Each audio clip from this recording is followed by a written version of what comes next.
नमस्ते, मी Snehal गडपणकर. SP9 मराठीमध्ये आपलं पुन्हा एकदा स्वागत. तर पाहूयात आजच्या विशेष बातम्या.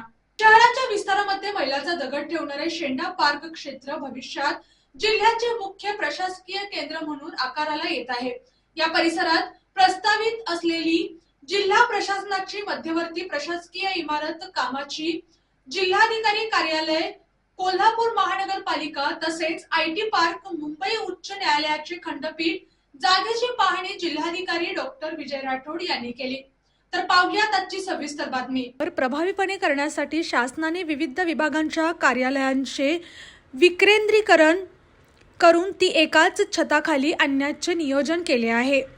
यावेळी उपजिल्हाधिकारी गजानन गुरव, उपविभागीय अधिकारी मोसिम चौगुले, तहसीलदार स्वप्नील पवार, कार्यकारी अभियंता रोहित तोंदले, उपअभियंता शिवाजी इंगवले, अभियंता आशिष पाटील, रोहन येडगे उपस्थित होते. येणाऱ्या काळात महत्त्वाच्या शासकीय विभागांची कार्यालये येथे स्थलांतरित करण्याचा प्रस्ताव आहे. यामुळे नागरिकांना एकाच ठिकाणी सर्व प्रशासकीय सोयी मिळतील. उच्च न्यायालयाच्या खंडपीठासाठी आवश्यक असलेल्या जागेची आणि पायाभूत सुविधांची पाहणी करण्यात आली.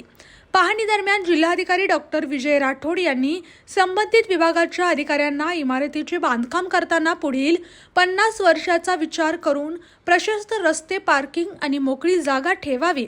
शेंडा पार्कचा नैसर्गिक वारसा जपत जास्तीत जास्त वृक्षारोपण आणि ग्रीन बिल्डिंग संकल्पनेचा वापर करावा. सर्व तांत्रिक आणि प्रशासकीय मान्यता घेऊन कामाचा दर्जा राखून प्रकल्प वेळेत पूर्ण करावेत अशा सूचना केल्या. अशाच जिल्ह्यातील, राज्यातील व राष्ट्रीय स्तरावरील ताज्या बातम्या पाहण्यासाठी पाहत रहा SP9 मराठी न्यूज चॅनेल. या चॅनेलच्या माध्यमातून विविध क्षेत्रात उल्लेखनीय कार्य करणाऱ्या मान्यवरांच्या प्रेरणादायी मुलाखती तसेच महत्त्वाची माहिती आणि घडामोडी आपल्यापर्यंत पोहोचवल्या जातील.